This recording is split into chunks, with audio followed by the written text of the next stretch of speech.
ఇంట్లోనే ఈజీగా ఇలా చికెన్ ఫ్రైడ్ రైస్ చేసుకొని తినండి. ఇంకోసారి బయట కొనుక్కోరు, అంత బాగుంటుంది, ట్రస్ట్ మీ.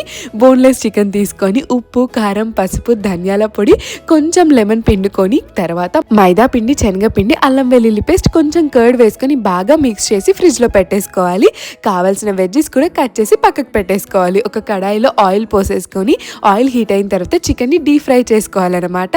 తర్వాత ఇంకో ప్యాన్ తీసుకొని ఒక 2 టేబుల్ స్పూన్స్ ఆఫ్ ఆయిల్ వేసుకొని 2 ఎగ్స్ని బీట్ చేసి వేసుకున్నాను. నేనైతే మొత్తం స్మాష్ చేసి పక్కకు తీసేసుకున్నాను. అదే కడాయిలో ఇంకొంచెం ఆయిల్ వేసుకొని మనం కట్ చేసిన వెజ్జెస్ ఏవైతే ఉన్నాయో అవన్నీ వేసి కొంచెం సాల్ట్ వేసి ఫ్రై అవ్వనివ్వాలి. తర్వాత అల్లం వెల్లుల్లి పేస్ట్ అండ్ ఎగ్, చికెన్ అన్నీ వేసుకొని కొంచెం ఫ్రై అయిన తర్వాత రైస్ కూడా వేసేసుకొని మళ్ళీ ఉప్పు, కారం, పసుపు, గరం మసాలా, ధనియాల పొడి అన్నీ వేసుకోవాలి. ఇంకా soya sauce, tomato ketchup, green chilli sauce అన్నీ వేసుకొని బాగా మిక్స్ చేయాలి. లాస్ట్కి లెమన్ పిండుకొని తింటే టేస్ట్ అద్రిపోద్ది.